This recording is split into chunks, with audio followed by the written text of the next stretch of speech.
equation, period is equal to 2 pi times the square root of L over G.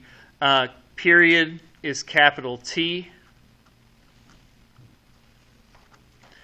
G is the acceleration of gravity, which is 9.8.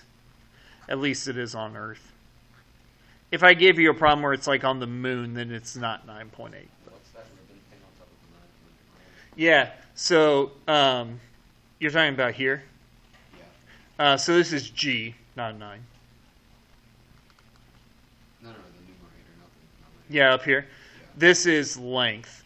Oh. The reason I wrote it funky is because I don't want you to think it's a number 1. And capital L is something else. Now, we haven't talked about capital L, but it is another thing. No. Capital L is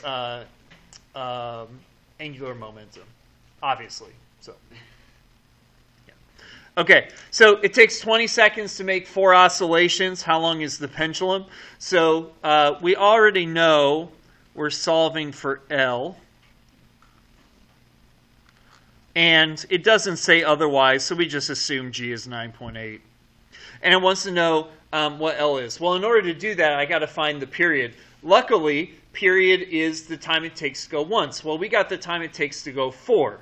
So 20 divided by 4 gives you a period of 5. And there you go. The period is 5. So all you got to do is solve from here.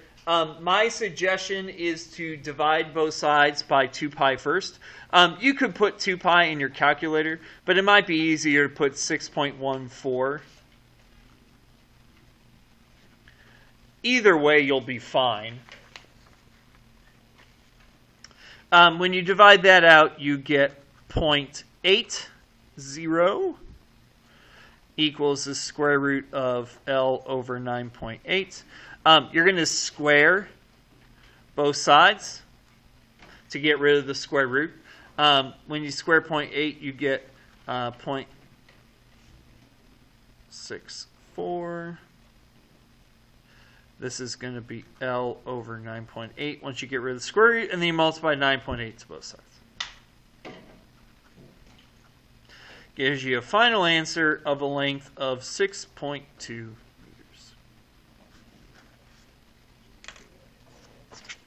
There we go. The reason I multiplied the 9.8 is because we're dividing, so you always multiply by the bottom. And the reason I did not square the 9.8 is because the 9.8 is under the radical. So I don't square it at that point. I don't square it until it's out. And then I don't square it. I just multiply it to the other side. So there you go. Next time I'll have you do, well, next time we'll probably do clip stuff the whole time. But the next time we get to this stuff, we'll have you try one of these on your own. I'll do an example of springs. Try that on your own, and then we'll do kind of a longer practice.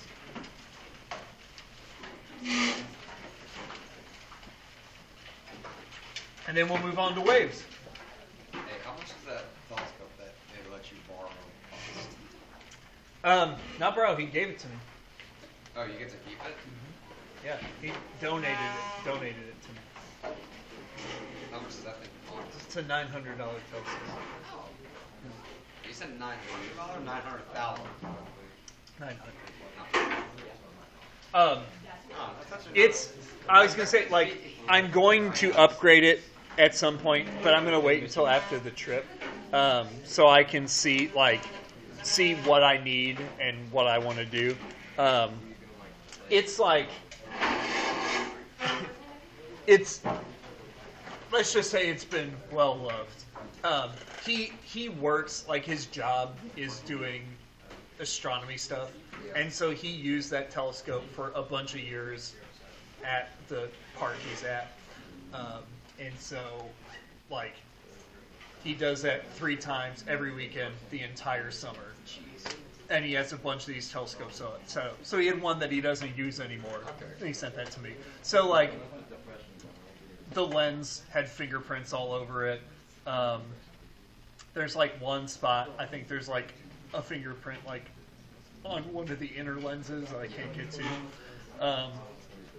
The like the focuser and everything was like out of alignment. I had to like take it apart and put it back together, which made me super nervous because I've never done that before, but got it to work. You're just holding a 500-page like manual, just like on page 326. No, it was even worse than that. I didn't have a manual at all. I was just like, Oh. I think the Reverse focuser's engineering. broken. So I took the focuser apart and I was like, oh, like it was threaded long. The threads were backwards. So they were rubbing against each other instead of like tracking with each other.